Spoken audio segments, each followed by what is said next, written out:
Le FC Barcelone, un nom synonyme de grandeur footballistique, est toujours sous les feux de la rampe. Pour les fidèles du Barça, chaque blessure, chaque rumeur de transfert et chaque match international est une affaire d'un intérêt immense. Plongeons dans les dernières nouvelles concernant les géants catalans. C'est votre guichet unique pour tout ce qui concerne le Barça. Le club traverse actuellement une période de transition. Après une dernière saison décevante, un nouvel élan d'optimisme souffle. Les nouvelles recrues trouvent leur marque et l'équipe trouve lentement mais sûrement son rythme. Cependant, des défis restent à relever. Des joueurs clés sont mis à l'écart par des blessures et la compétition au sommet de la Liga est plus féroce que jamais. Mais pour un club avec l'histoire et la stature de Barcelone, surmonter l'adversité fait partie de l'ADN. Restez à l'écoute alors que nous décortiquons les dernières nouvelles et analysons ce qu'elles signifient pour l'avenir immédiat et à long terme du club. Visca El Barça. Le mercato d'hiver approche à grands pas et Barcelone est associé à plusieurs joueurs de haut niveau. Un nom qui a été mentionné est Jonathan Tah. Le défenseur du Bayer Leverkusen est en fin de contrat cet été et serait désireux de rejoindre le camp nou. Son arrivée viendrait renforcer une défense qui a parfois semblé fragile cette saison. En termes de départ, l'avenir de Robert Lewandowski reste incertain. L'attaquant polonais a été lié à un départ du club, Chelsea étant apparemment intéressé.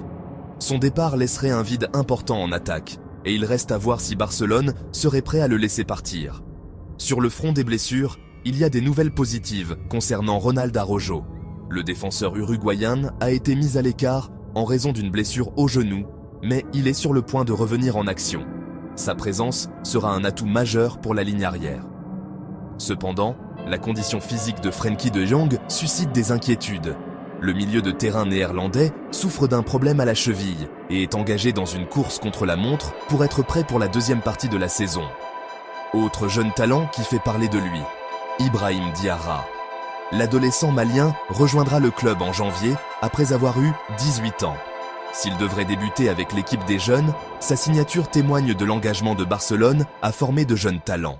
La trêve internationale a vu plusieurs joueurs de Barcelone en action pour leurs pays respectifs. Un absent de marque, cependant, était Pau Cubarsí. Le milieu de terrain espagnol n'a pas été retenu dans l'équipe nationale en raison d'une blessure. Son absence sera une source d'inquiétude pour Barcelone, car il a été l'un de leurs joueurs les plus réguliers cette saison.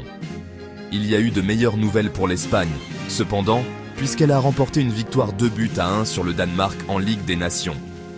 Ce résultat a été un coup de pouce bienvenu pour l'équipe de Luis Enrique, qui était sous pression après une Coupe du Monde décevante. Pedri est un autre joueur de Barcelone qui a impressionné en sélection nationale. Le jeune milieu de terrain a réalisé une performance digne d'un homme du match contre le Danemark, faisant preuve d'une qualité de passe et d'une vision du jeu exceptionnelle. Sa progression constante est un point très positif pour Barcelone et l'Espagne. Alors que Barcelone entre dans une période cruciale de la saison, on a le sentiment que l'équipe commence à prendre forme. Les nouvelles recrues commencent à faire leur marque et le retour de joueurs clés blessés donnera un nouvel élan. Cependant, il y a encore des points à améliorer et Xavi Hernandez voudra voir son équipe s'appuyer sur ses récents progrès. Le prochain mercato sera l'occasion pour Barcelone de renforcer son effectif. Le club a été associé à plusieurs joueurs et il sera intéressant de voir qui il sera en mesure de faire venir. Cependant, il devra également tenir compte de sa situation financière, car il opère toujours sous le coup de restrictions budgétaires strictes. Malgré les défis auxquels il est confronté, Barcelone reste l'un des plus grands clubs du monde. Les supporters sont plus passionnés que jamais et l'équipe sera déterminée à les remercier en se battant pour les plus grands honneurs cette saison. Le chemin à parcourir est peut-être long et ardu, mais avec le bon mélange d'expérience et de fougue juvénile, Barcelone a le potentiel pour atteindre à nouveau le sommet du football européen. Les prochains mois seront cruciaux pour déterminer son destin.